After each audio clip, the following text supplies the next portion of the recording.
L'Assemblée entendra une allocution prononcée par Son Excellence Mahamadou Issoufou, président de la République du Niger. Je prie le protocole d'escorter Son Excellence.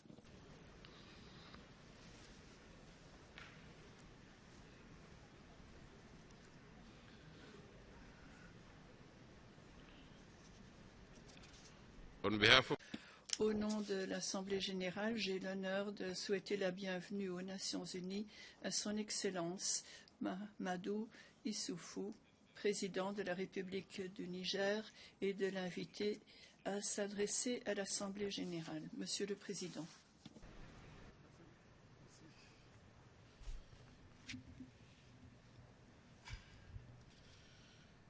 Monsieur le Président, Excellences, Mesdames et Messieurs les chefs d'État et de gouvernement, Mesdames et Messieurs, Monsieur le Président, permettez-moi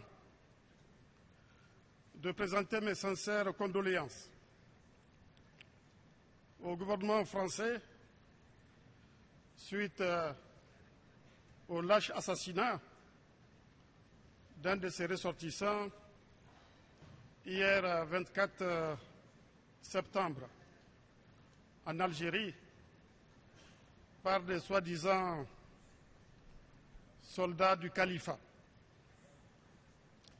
Monsieur le Président, les crises sociopolitiques, les extrémismes religieux, les conflits armés, le terrorisme, la criminalité transfrontalière, les revendications identitaires, les problèmes de développement, les effets du changement climatique et les pandémies comme celle provoquée actuellement par le virus Ebola sont aujourd'hui des préoccupations d'une extrême importance qui interpellent tous les acteurs de la communauté internationale.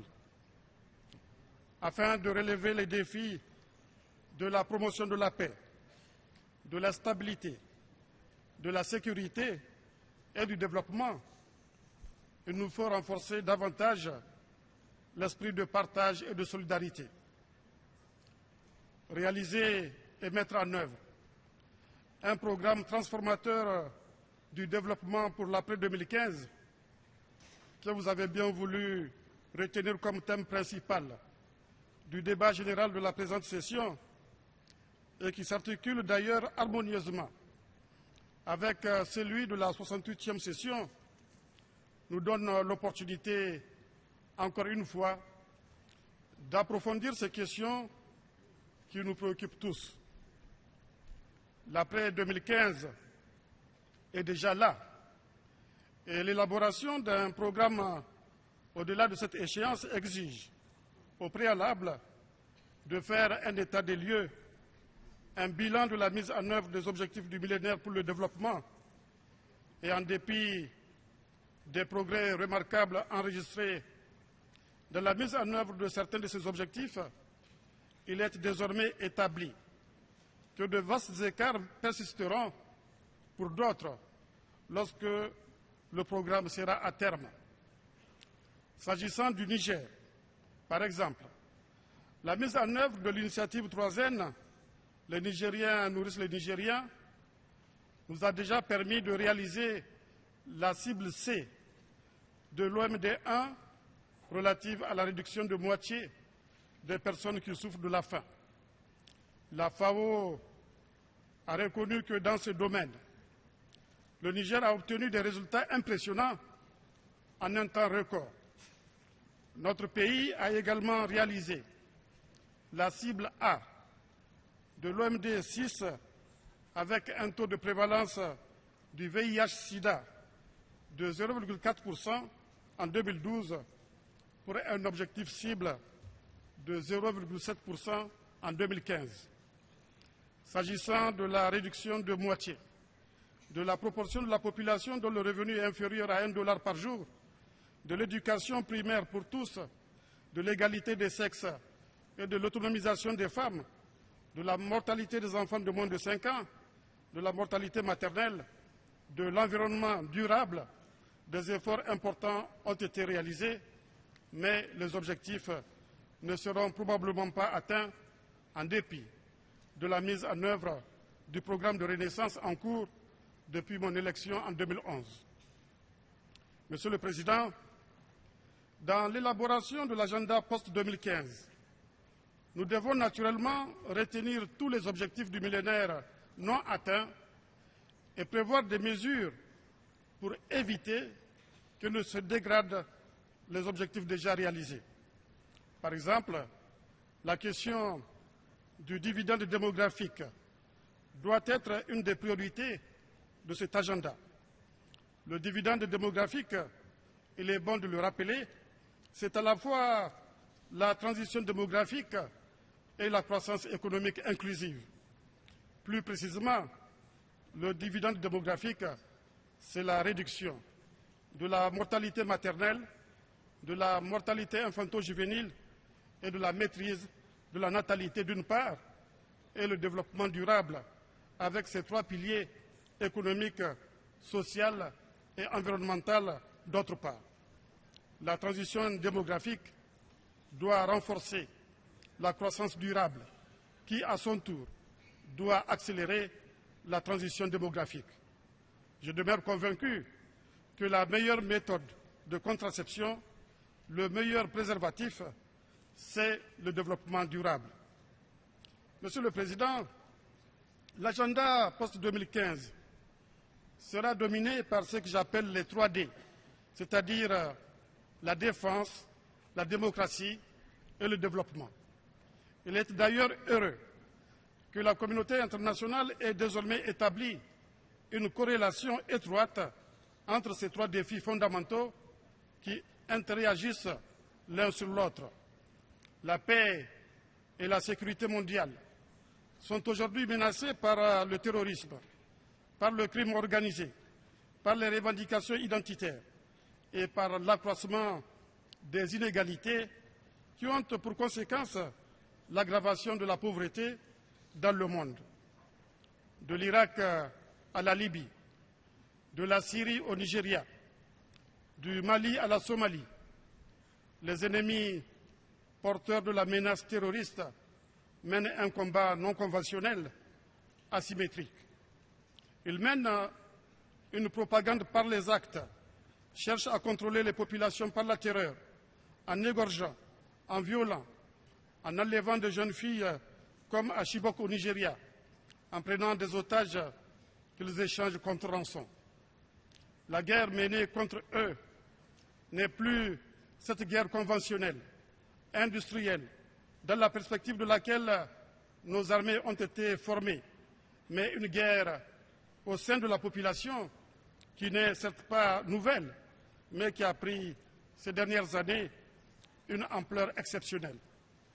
Pour y faire face, il faut changer de paradigme, passer du paradigme de la guerre conventionnelle au paradigme de la guerre au sein des populations. Cela suppose que nos pays réforment leurs armées. Cela suppose que nos pays forment des forces spéciales capables de s'adapter aux méthodes de l'ennemi pour éradiquer l'État islamique ou le Front al-Nusra en Irak et en Syrie, pour neutraliser les organisations djihadistes en Libye, pour vaincre AQMI et les Mouraboutines au Sahel, notamment au Mali, pour chasser les Chebabs de la Somalie, pour étouffer Boko Haram au Nigeria. La communauté internationale doit se fixer un but commun et une stratégie commune en concertation avec les pays concernés. Le but politique commun, c'est la défense des institutions démocratiques et la protection des populations. La stratégie, quant à elle, doit nécessairement intégrer le tarissement des sources de financement du terrorisme, que ces sources soient les États, la drogue ou les paiements de rançon. Elle doit aussi s'attaquer à la stratégie terroriste de propagande par les actes, propagande relayée malheureusement en boucle par les médias et les réseaux sur Internet. Par ailleurs, un règlement juste de la question palestinienne pourra certainement contribuer à la lutte contre ce fléau. Voisins de la Libye, du Nigeria et du Mali, le Niger est très préoccupé par la situation qui prévaut dans ces pays. En Libye, la communauté internationale, en rapport avec les pays voisins, doit créer les conditions de neutralisation des milices, réconcilier tous les Libyens, sans exception, former un gouvernement d'union qui organisera des élections sous l'égide de la communauté internationale. La mission actuelle d'appui des Nations Unies doit être remplacée par une structure plus robuste, en l'occurrence une mission de stabilisation et d'édification des institutions. C'est à la communauté internationale de prendre une grande initiative diplomatique sous l'égide du secrétaire général des Nations Unies en vue de promouvoir une réconciliation nationale qui doit consacrer la fin de la violence et du chaos, ainsi que l'émergence d'un état de droit véritable. En tout état de cause, en tant que dirigeant d'un pays voisin de la Libye, dont l'économie et la sécurité ont été gravement affectées par ce qui s'y déroule depuis 3 ans, ma conviction est qu'il est dangereux de laisser le cours actuel des événements à l'État. Il faut donc avoir le courage de changer radicalement de perspective et d'agir de façon à faire droit à la seule aspiration du peuple libyen à vivre en paix. S'agissant du Nigeria, Boko Haram y fait montre d'une agressivité et d'une barbarie jamais observées auparavant. Avec ces récentes incursions au Cameroun et l'occupation de territoires de plus en plus importants, allant jusqu'à menacer Maiduguri, la capitale de l'État fédéré de Borno, la preuve est clairement faite que ce groupe terroriste nourrit des desseins plus larges qu'on ne le pensait. C'est dire que plus d'efforts et de coopération s'imposent, tant au niveau régional qu'international, afin de pouvoir y faire face efficacement. C'est dans cette perspective que les chefs d'État et de gouvernement du Cameroun, du Niger, du Nigeria, du Tchad, pays membres de la Commission du bassin du lac Tchad, plus celui du Bénin, se réuniront à Niamey, au Niger, le 7 octobre 2014, pour mutualiser leurs efforts de lutte contre cette grave menace. S'agissant du Mali, je salue le dialogue intermalien inclusif qui se déroule actuellement sous l'égide de l'Algérie. Je fonde l'espoir que ce dialogue débouchera sur un accord qui respectera l'unité et l'intégrité du Mali. Au Mali, comme du reste en République centrafricaine, la question de l'unité est fondamentale. La boîte de Pandore de la balkanisation, ouverte ailleurs en Afrique, doit être refermée si l'on ne veut pas que s'embrase l'ensemble du continent. L'avenir de l'Afrique est dans son unité. La meilleure façon de sortir des frontières héritées de la colonisation n'est pas de créer de nouvelles frontières sur des bases ethniques ou confessionnelles, mais de dépasser les frontières actuelles par l'intégration. Monsieur le Président, la sécurité du monde ne pourra être assurée que par des États dotés d'institutions démocratiques fortes et stables. Le programme post-2015 doit en faire une de ses priorités. La sécurité du monde ne pourra pas non plus être garantie tant que persisteront les inégalités. Inégalité des échanges entre nations, inégalité des revenus au sein des nations. Les inégalités sont moralement inacceptables et économiquement inefficaces. C'est pourquoi la lutte contre les inégalités a toujours été la question de fond que nous devons cesser désormais d'éluder Si nous voulons un monde plus juste, plus humain et plus prospère, cette lutte doit être au centre du programme post-2015. Les observateurs sont unanimes à dire que l'Afrique, avec ses taux de croissance économique élevés, est le continent du XXIe siècle. Cela est vrai, mais à condition que notre continent sorte définitivement de l'échange inégal, à condition qu'il sorte définitivement du pacte colonial, qui en a toujours fait un simple réservoir de matières premières, souvent cédé à vil prix, comme au vieux temps où des esclaves ou de vastes territoires étaient acquis en contrepartie de miroirs, d'épingles, d'aiguilles et autres pacotilles. L'Afrique sera effectivement le continent du XXIe siècle le jour où elle transformera elle-même ses matières premières, c'est-à-dire le jour où elle prendra la part qu'elle mérite dans la production industrielle mondiale. L'Afrique sera le continent du XXIe siècle le jour où ses rapports avec les autres nations seront régis par le commerce équitable et non par l'aide publique au développement. L'Afrique sera le continent du XXIe siècle le jour où y naîtra une immense classe moyenne qui sera la conséquence d'une bonne gouvernance politique et économique, notamment d'une meilleure répartition des revenus, permettant de faire reculer la pauvreté. Actuellement, d'après une étude de la Banque africaine de développement, la classe moyenne africaine, définie comme étant la couche d'Africains, disposant d'un revenu entre 2 et 20 $ par jour, représente environ 30% de la population. Notre ambition doit être de porter cette proportion à 80%. La vision contenue dans l'agenda 2063 de l'Union africaine laisse supposer que nous sommes sur la bonne voie. Il est dans l'intérêt de la communauté internationale d'intégrer dans le programme post-2015 les priorités de l'agenda de notre continent. Monsieur le Président, le XXIe siècle doit être celui de l'équipement de l'Afrique en infrastructures routières, ferroviaires, énergétiques et en nouvelles technologies de l'information et de la communication.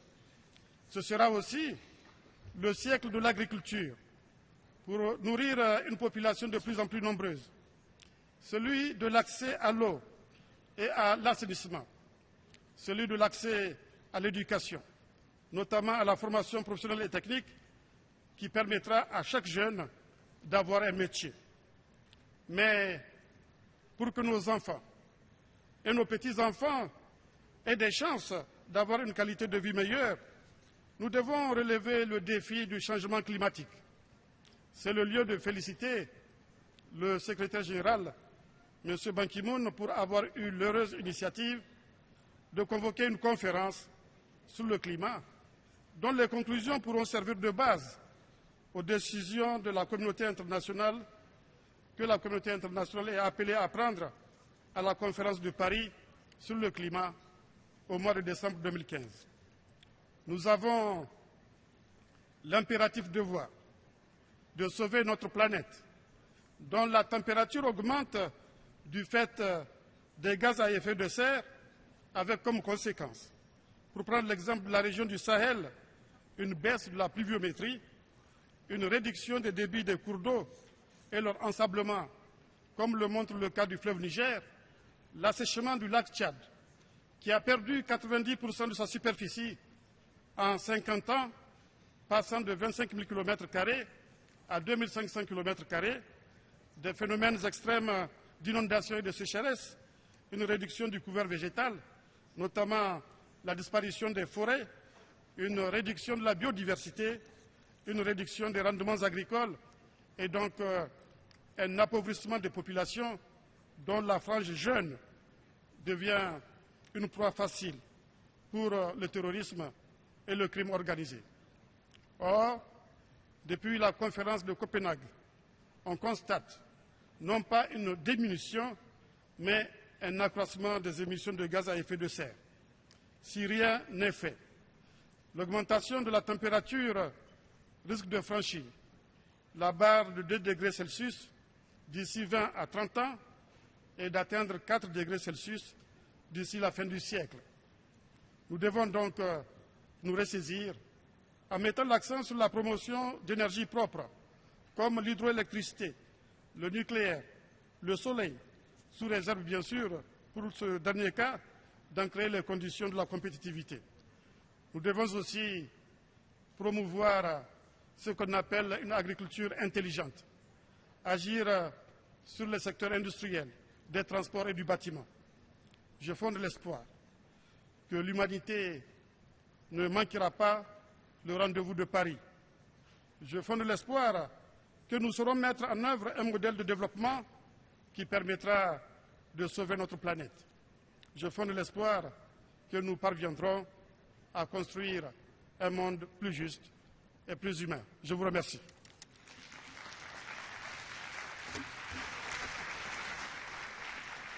On behalf of the General Assembly, Au nom de l'Assemblée générale, je souhaite remercier le président de la République du Niger de l'allocution qu'il vient de présenter. Je prie les représentants de garder leur place au moment où nous saluons le président.